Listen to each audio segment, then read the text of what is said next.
పేరు సిహెచ్ శ్రీనివాసులు, అందరూ రాయుడు అని పిలుస్తారు. నేను 2019 సంవత్సరం నుంచి వినిత మేడం వాళ్ళ దగ్గర నమ్మకంగా పనిచేస్తూ ఉన్నాను. అయితే గత 1.5 సంవత్సరం నుంచి నేను రోజు ఇంటికి వెళ్ళేటప్పుడు తాగుతా అంతా చేస్తూ ఉన్నాను. ఇవి నేను హేమంత్ అనే అతనికి చెప్తా ఉన్నాను, ఇంటికి వెళ్ళినప్పుడు తాగుతా ఉన్నాను అని చెప్పేసి. అయిపోయిన తర్వాత నవంబర్ నెలలో టీడీపీ జనసేన సమన్వయ మీటింగ్ జరిగింది. సమన్వయ మీటింగ్ జరిగినప్పుడు టీడీపీ పార్టీ హౌస్కి వెళ్ళాను.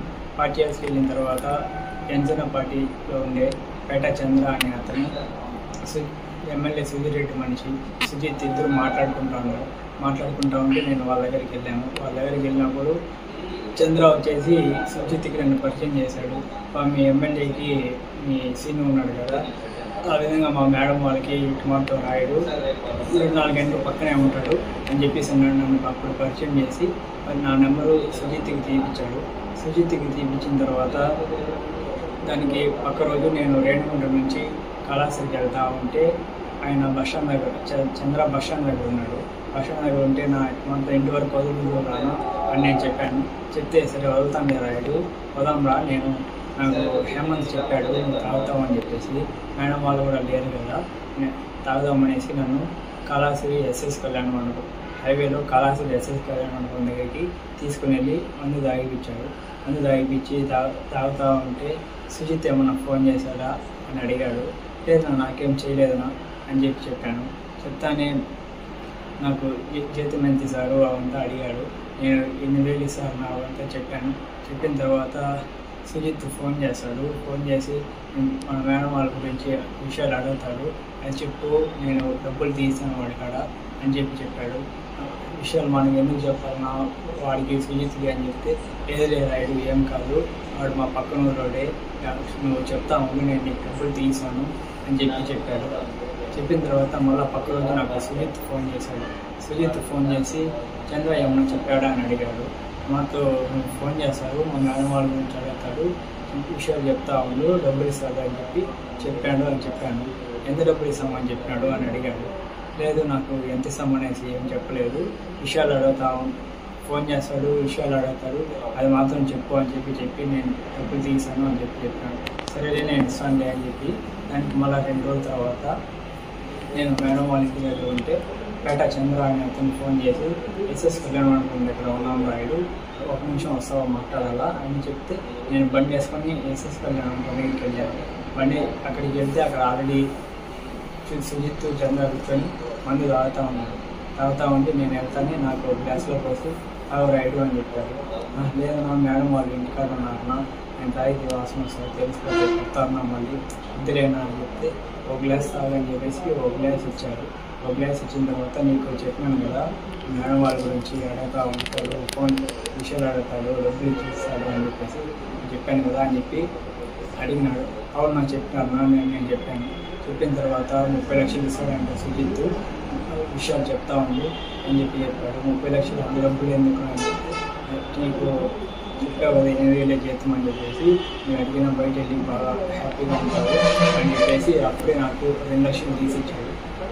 చంద్ర అని అతను సుజిత్ దగ్గర 2 లక్షల డబ్బులు ఇచ్చాడు. ఆ 2 లక్షల డబ్బులు నేను తీసుకొని నేను ఇంకా డబ్బులకి గుర్తుపడి ఇంకా డబ్బుపై ఆశ చేసి ఇంకా 2 లక్షలు ఇచ్చారంటే ఇంకా 30 లక్షలు కూడా ఇస్తారు అని చెప్పేసి ఆ డబ్బులు కూడా తీసుకుందామని చెప్పేసి నేను ఆ 2 లక్షల డబ్బులు తీసుకొని పార్టీ హౌస్కి వెళ్ళిపోయి అక్కడ నా రూమ్లో నా ర్యాక్లో నేను దాచిపెట్టేసి మళ్ళీ ఇంటికి వెళ్ళినప్పుడు ఇంటికాడ పెట్టేసి ఖర్చు పెట్టేస్తా ఉంటే అప్పుడు నాకు సుజిత్ ఫోన్ చేయడం స్టార్ట్ చేశాడు. ఫోన్ చేసి విషయాలు అడుగుతా ఉన్నాడు, ఎక్కడ వెళ్తున్నారు, ఏం చేస్తున్నారు అంతా అడుగుతా ఉన్నాడు. నేను మొత్తం నేను చెప్తా ఉన్నాను. చెప్పేసి టికెట్ కోసం ఏమైనా ట్రై చేస్తున్నారా అవంతా అడిగాడు. అవును మనతో పార్టీ హౌస్కి వెళ్తున్నారు, పార్టీ హౌస్లో మాట్లాడుతున్నారు, నాదేలా మనం మాట్లాడుతున్నారు, అది మొత్తం నేను చెప్పేసి ఇంకా ఎలక్షన్ అంతా అయిపోయింది. సుధీర్ రెడ్డికి టికెట్ వచ్చిన రోజు అన్న వచ్చేసి సుధీర్ రెడ్డిని మాతో సుధీర్ రెడ్డి వీడియో ఒకటి మాట్లాడి ఇప్పుడే కాదు ఇంకో వచ్చే 15 సంవత్సరాలు 20 సంవత్సరాలు మేమే ఇక్కడ ఉంటాము, మమ్మల్ని ఎవరు ఏం చేయలేరు అని చెప్పి వీడియో ఒకటి మాట్లాడుతూ ఉంటే నన్ను అన్న వాళ్ళు చూసి సుధీర్ రెడ్డిని తిట్టారు. వీడియో ఇంకో 6 నెలల ముందు వచ్చేసి టికెట్ తెచ్చుకొని ఓవర్ యాక్షన్ అంటా ఉంటే నేను అప్పుడు వాడికి వాయిస్ మెసేజ్ వాట్సాప్లో రికార్డ్ చేసి వాడికి సుజిత్కి పెట్టాను. సుజిత్కి పెట్టిన తర్వాత చంద్ర వచ్చి నన్ను అడిగాడు, ఇంకా రికార్డ్ ఏదో పెట్టావు అనుకున్నాయి అనేసి. అవునా సుజిత్ అడిగాడు, దానివల్ల రికార్డ్ ఆన్ చేసి పెట్టినా అని చెప్పాను. చెప్పిన తర్వాత సరేలే అనేసి అయిపోయిన తర్వాత మళ్ళీ ప్రచారాలు జరిగేటప్పుడు రోజు ఫోన్ చేసి అడగతాను, ఏమేమి మాతో పాటు రావడం లేదు, ప్రచారాలు ఇవి మీరు సపరేట్గా ఎందుకు చేస్తున్నారు అంతా అడుగుతా ఉన్నారు. లేదు ఆయన సూర్యుడు ఫోన్ చేయడం లేదు అనేసి మేడం వాళ్ళు రావడం లేదు అనేసి నేను చెప్తా ఉన్నాను. 2 సార్లు పేట చిరంజీవి షాప్ ఎదురుగా బైక్ పార్కింగ్ దగ్గర కూడా నేను సుజిత్ చంద్ర ముగ్గురం కలిసి రెండు సార్లు అక్కడ మాట్లాడుకుంటా ఉన్నాము. ప్రచారాలు రావడం లేదు ఏమి అని అడుగుతూ ఉంటే అవి మాట్లాడుతామంటే అవి మేము ముగ్గురం మాట్లాడుకునే విషయాలు కూడా పేట చిరంజీవి షాప్ గురించి హేమంత్ రాము ఒకసారి తీశారు. మన హేమంత్ రాము మన తోట సురేష్ అన్ని కూడా ఒకసారి చూసి మమ్మల్ని అయితే ఏం అడగలేదు. వాళ్ళు ఉండేది నేను గమనించాను. మళ్ళీ ప్రచారాలు మళ్ళీ రావడం లేదు. మళ్ళీ ఎలక్షన్ అంతా అయిపోయిన తర్వాత నాకు మళ్ళీ డబ్బులు ఏమీ లేదు. నేను నా ఫోన్ పోయి కొంచెం ఇబ్బందిగా ఉండి నేను చంద్ర షాప్ దగ్గరికి వెళ్ళి అడిగాను, ఏం నా 30 లక్షలు ఇస్తామని చెప్పినారు అనేసి నేను విషయాలన్నీ చెప్పాను కదా. ఇప్పుడు నాకు కొంచెం ఇబ్బందిగా ఉన్నది, నాకు డబ్బులు అర్జెంటుగా కావాలన్నా అని చెప్తే పక్కన సరే రాయుడు నేను సుజిత్తో మాట్లాడి చెప్తాను రేపు రా అని చెప్పాడు. సరే అనేసి నేను అప్పుడు ఇంటికి వెళ్ళిపోయేసి మళ్ళీ పక్క రోజు చంద్ర షాప్ దగ్గరికి వెళ్ళి ఏమన్నా మాట్లాడినావన్నా అంటే మనం మాట్లాడినాను పలా వేరే రమ్మన్నాడు అనేసి నేను బస్టాండ్ పక్కన గవర్నమెంట్ హాస్పిటల్ సందులో నుంచి అక్కడ గుంతలపల్లి ఎస్ఎస్ కళ్యాణ మండపం నుంచి ఎంజిఎం హాస్పిటల్ నుంచి రిలయన్స్ పెట్రోల్ బంక్ అట్లా శివనాథపాలెము అక్కడ డ్యామ్ దగ్గరికి తీసుకుని వెళ్ళాడు. చంద్ర తీసుకుని వెళ్ళి అక్కడ ఆల్రెడీ సుజిత్ ఉన్నాడు బ్యాగ్ పెట్టుకుని ఉంటే ఏం బాగా మాతో డబ్బులు ఇస్తామని చెప్పినాడు కదా మా వాడికి ఈఎం చెప్పే లోపల వాడు నాకు 20 లక్షలు ఇచ్చాడు. 20 లక్షలు ఇచ్చే లోపల నేను చంద్రాన్ని అడిగినాను, ఏనా నువ్వు తీసాను 30 లక్షలు కదా మళ్ళీ ఏమన్నా 20 లక్షలు ఇచ్చారు అని చెప్తే లేదు దానికి ఆయన సూర్యరెడ్డితో ఏదో మాట్లాడతాడంట, ఇంకో పని ఏదో చేయాలంట, ఆ పని చేసిన తర్వాత ఆయన ఇస్తాడంట 30 లక్షలు అని చెప్పి ఇప్పుడు అలోపు 20 లక్షలు పెట్టుకోవాలని చెప్పేసి ఇమ్మని చెప్పాడు అని చెప్పి సుజిత్ చెప్పాడు. సరే అనేసి నేను ఆ బ్యాగ్ తీసుకొని వెళ్తా ఉన్న టైంలో ఆయన చంద్ర వచ్చేసి వద్దురాయుడు నువ్వు ఈ డబ్బులు తీసుకోబోవద్దు, నువ్వు తీసుకుపోయినావు ఎక్కడైనా పెట్టావంటే ఎవరైనా చూసారంటే మనం అందరం రిస్క్లో పడతాము, మన గురించి ఎవరైనా నువ్వు ఎక్కడ ఈ డబ్బులు దాచిపెట్టుకోలేవు, నువ్వు అడిగినప్పుడు చెప్పు, అంటే నీకు అవసరం పడినప్పుడు చెప్పు, నేను ఇస్తూ ఉంటాను, నేను కూడా ఏమైనా వాడుతూ ఉంటే నాకు అక్కడ పెట్టుకుంటాను అని చెప్పేసి దాంట్లోంచి నాకు ఇంకో 2 లక్షలు తీసిచ్చాడు. 2 లక్షలు తీసిచ్చి నన్ను మళ్ళీ వెళ్ళిన రూట్లోనే వాళ్ళ షాప్ దగ్గర దింపేసి ఆయన షాప్లోకి వెళ్ళిపోయాడు. నేను ఆ 2 లక్షలు తీసుకొని ఇంకా నేను మా ఊరికి బయలుదేరి వెళ్ళిపోయేసి 2 రోజుల తర్వాత నేను కొత్త సిమ్ మార్చి వాళ్ళకి సుజిత్ ఆ నెంబర్ తెలియకుండా ఉండేలోపు బీజేపీ విజయ్ అనే అతనితో పాటు ఒకసారి మా ఊరికి వచ్చాడు. మా ఊరికి వచ్చి విజయ్ మా ఊరికి వచ్చి నాతో మాట్లాడినాడు. సుజిత్ వచ్చేసి నాతో ఏమీ పోవడం లేదంటే నేను అక్కడికి ఆయన అడిగాడు. అవును నేను రోజు ఇంటిగా నుంచి వస్తానని చెప్పినాను, దానికి వద్దన్నారు, నేను సరైన సుఖమని అయిపోయినాను అని చెప్పాను. లేదు అట్లా పోకపోతే అట్ట నేను ఎమ్మెల్యే 30 లక్షలు ఇస్తామని చెప్పి ఇంకో పని చెప్తానని చెప్పినాడు కదా, పోతేనే కదా పని చేయగలుగుతావు, పోకపోతే అట్లా పోవాలి ఖచ్చితంగా వాడికి అని చెప్పాడు. వాడు చెప్పిన తర్వాత సరిగ్గా వెళ్తాను అని చెప్పాను. ఇప్పుడు వార్త ఉండే నెంబర్ నాకు ఇవి అని అడిగాడు. వాడు అడిగేలోపు నేను అప్పుడు కొత్త సిమ్ తీసుకోండి, ఆ కొత్త సిమ్ నెంబర్ వాడికి ఇచ్చాను. వాడు ఇచ్చిన తర్వాత ముందులాగా మళ్ళీ ఫోన్ చేసి ఎక్కడ వెళ్తున్నారు ఏమి విషయాలు తర్వాత ఉన్నారు నేను చెప్తా ఉన్నాను. ఒకసారి ఉన్నట్టుండి మీ సార్ని చంపేమన్నాడు ఎమ్మెల్యే అని చెప్పాడు. వాడు చెప్పిన తర్వాత నేను 2 సార్లు కార్లో వెళ్ళేటప్పుడు ట్రై చేశాను చంపేస్తాను అనేసి, కానీ అది వదలక నేను వెళ్ళిపోయి మేడం వాళ్ళని మార్చి నేను కావాలనే చేస్తాను నువ్వు అంతా నువ్వు డ్రైవింగ్ ముందు దిగుదా అని చెప్పేసి నేను అప్పుడు డ్రైవింగ్ తీసి వెంకలు చదివి దాని తర్వాత నాకు డ్రైవింగ్లో వేయకుండా వేరే పని పెట్టుకున్నాను.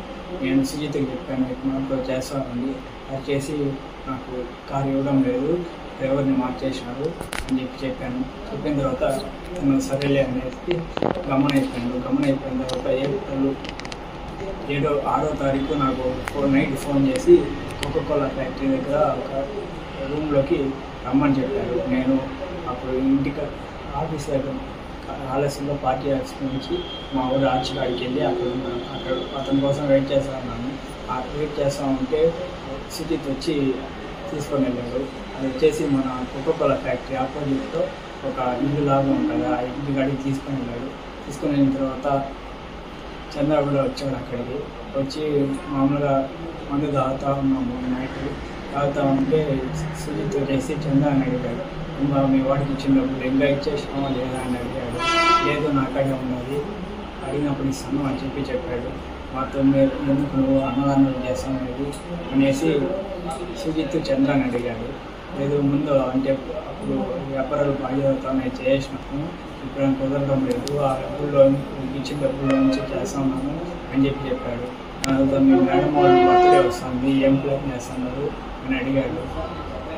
అడిగిన తర్వాత ప్రోగ్రాంలు ఏం లేవు, ప్రోగ్రాంలు ఏం అనుకోవడం లేదు, ఇంకా ఏం ప్లాన్ చేయలేదు అని చెప్పాడు. సరే మీ వాళ్ళని నమ్మచ్చా, రికార్డు ఏమన్నా చేస్తున్నారమ్మా మాట్లాడేది అవంతా అడిగినాడు. లేదు అతనితో ఏం చేయలేదు అని చెప్పాడు.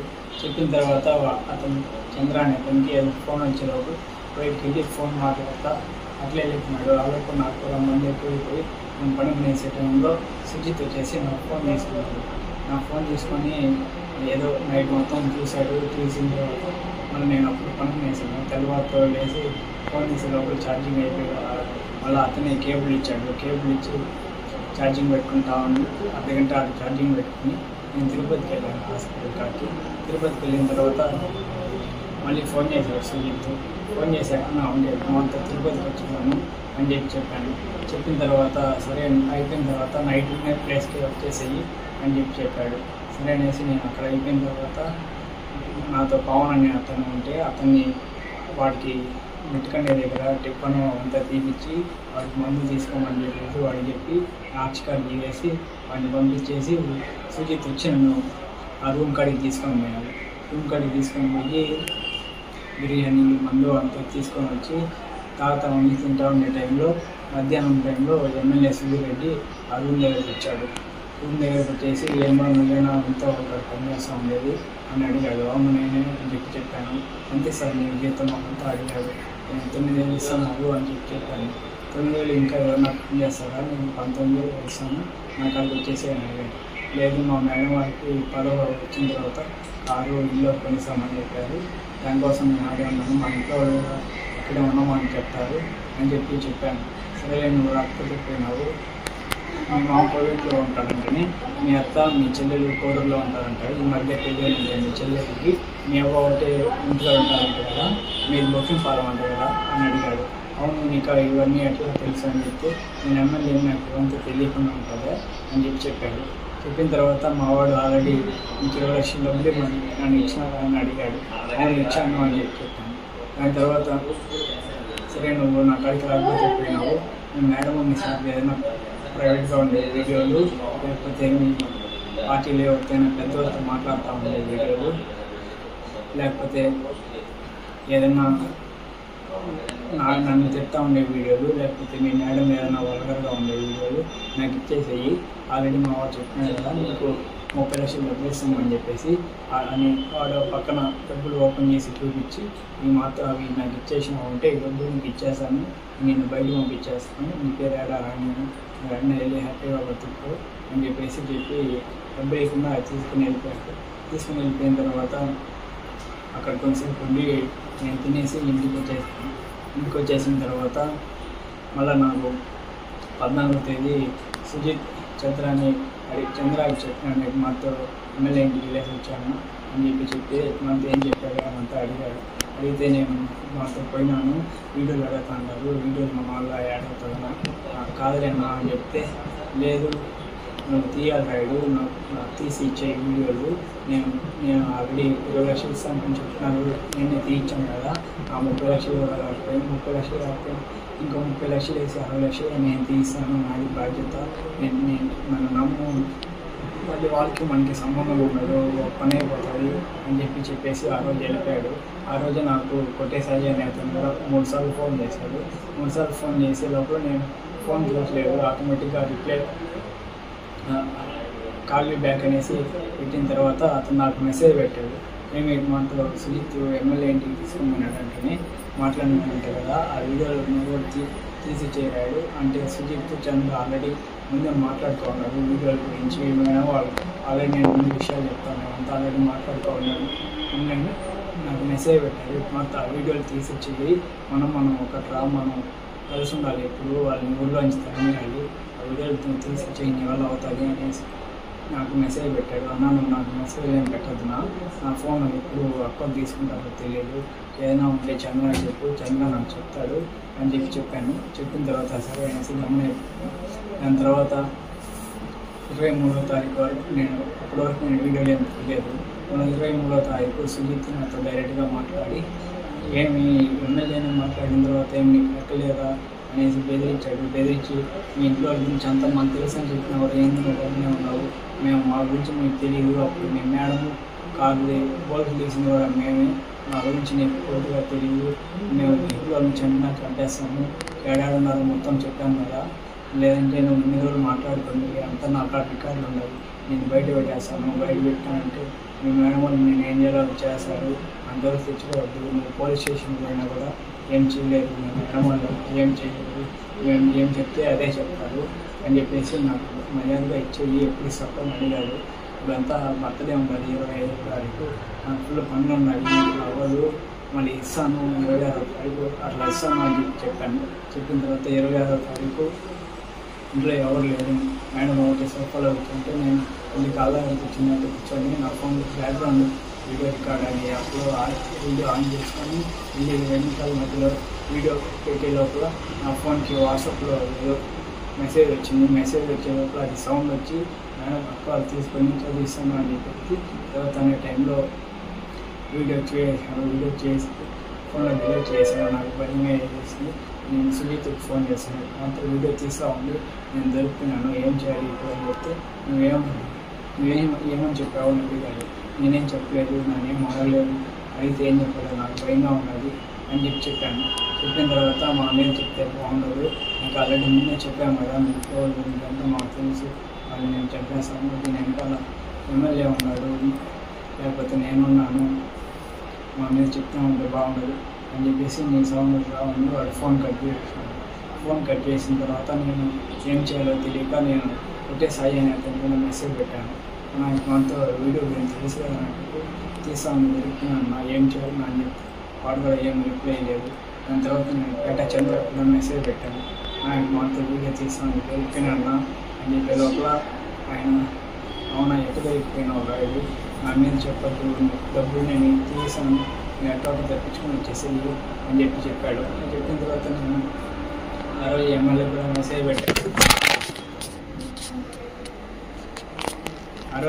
కూడా మెసేజ్ పెట్టాను, మాతో వీడియో తీస్తూ ఉండి దొరికిపోయినాను సార్ అని చెప్పే లోపల ఎమ్మెల్యే కూడా ఏం పట్టించుకోలేదు, ఏం రెస్పాండ్ అవ్వలేదు. ఇంకా నాకేం చేయాలో తెలియక 2 రోజులు ఆలోచించేసి నేను తెలియకుండా చేసాను అని చెప్దామనేది అది డబుల్ క్లిక్ అయ్యి ఆన్ అయిపోయింది అని చెప్పాను. దానికి లేదు, ఒప్పుకోలేదు అంటే మేడం వాళ్ళు నమ్మలేకుండా అంటే ఏం చేయాలో తెలియక నేనే తీసినాను అని చెప్పాను. లేదు నువ్వు ఇటంతా చేయవు, ఇన్ని రోజుల నుంచి మాకు అన్నావు కదా, నువ్వేందో మాకు తెలుసు, నువ్వు చేసినావు అంటే మేము నమ్మము అని చెప్పినాడు. ఇంక నేను ఏం చేయాలో తెలియక ఇక్కడ నుంచి ఎక్కడైనా పారిపోయేసి వాడు చంద్ర కార్డు ఉండే డబ్బులు తీసుకుని ఎక్కడికైనా వెళ్ళిపోదాం అనేసి 4వ తారీఖు తెల్లవారితో వెళ్ళిపోదామని ట్రై చేశాను. కానీ ఇల్లు మొత్తం బీగాలు వేస్తున్నారు, బీగాలు గమనైపోయినాను. ఆ రోజు మధ్యాహ్నం ఇంకా పైనుంచి దూకేద్దాం అనేసి నేనే మిద్దిపై నుంచి కింద దూకేసి వెళ్ళిపోదాం అనుకున్నాను. కానీ అప్పుడు ఖాళీ ఎగిరిపోయే లోపల ఇంకా ఏం చేయాలి గమనైపోయాను. గమనైపోయిన తర్వాత ఇంకా మళ్ళీ అడుగుతా ఉండేలోపు ఇంకెట్లయితే అట్లయితే చెప్పేద్దామని మీద చెప్పేసి ఇంకా ఎమ్మెల్యే ఉన్నాడు, చంద్ర ఉన్నాడు, సుజిత్ అందరి మీద చెప్పేశాను.